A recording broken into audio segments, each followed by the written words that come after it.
पश्चिम बंगाल में 13 नवंबर को 6 विधानसभा सीटों पर चुनाव होने हैं, जिसे लेकर सियासी तूफान अपने चरम पर है। पिछले ही महीने दादा साहब फाल्के पुरस्कार से सम्मानित बीजेपी नेता मिथुन चक्रवर्ती के बयान से एक बार फिर पश्चिम बंगाल का राजनीतिक माहौल गर्मा गया। अब ये विवाद इतना बढ़ गया कि मिथुन चक्रवर्ती पर 2 एफआईआर दर्ज हो गई।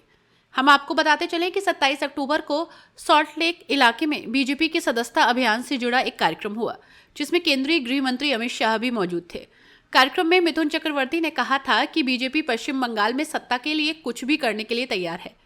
वहीं अपनी बात को आगे बढ़ाते हुए उन्होंने टीएमसी नेता हुमायूं कबीर के लोकसभा में दिए गए बयान का भी जिक्र किया था।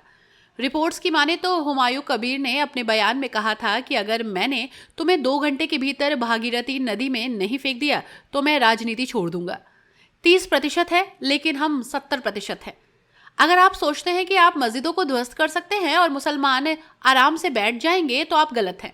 हालांकि तब चुनाव आयोग ने हुमायूं कबीर के इस बयान का संज्ञान लिया था, लेकिन अब मिथुन चक्रवर्ती ने यहां उनके इसी बयान का जिक्र किया और कहा कि उन्होंने कहा था कि यहां की 70% आबादी मुस्लिम है और 30% हिंदू।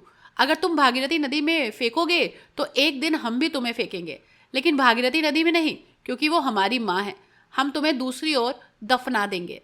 लेकिन अब मिथुन पर उनके इस बयानों की वजह से एफआईआर दर्ज हो गई है। कौशिक साहा नाम के एक व्यक्ति ने मिथुन के खिलाफ एफआईआर दर्ज कराई है।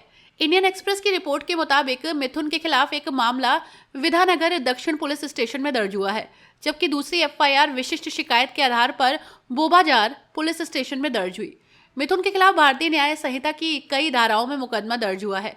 इसमें 192 जानबूझकर दंगा भड़काने के लिए उकसाना और 196 कई समूहों के बीच दुश्मनी को बढ़ावा देना शामिल है।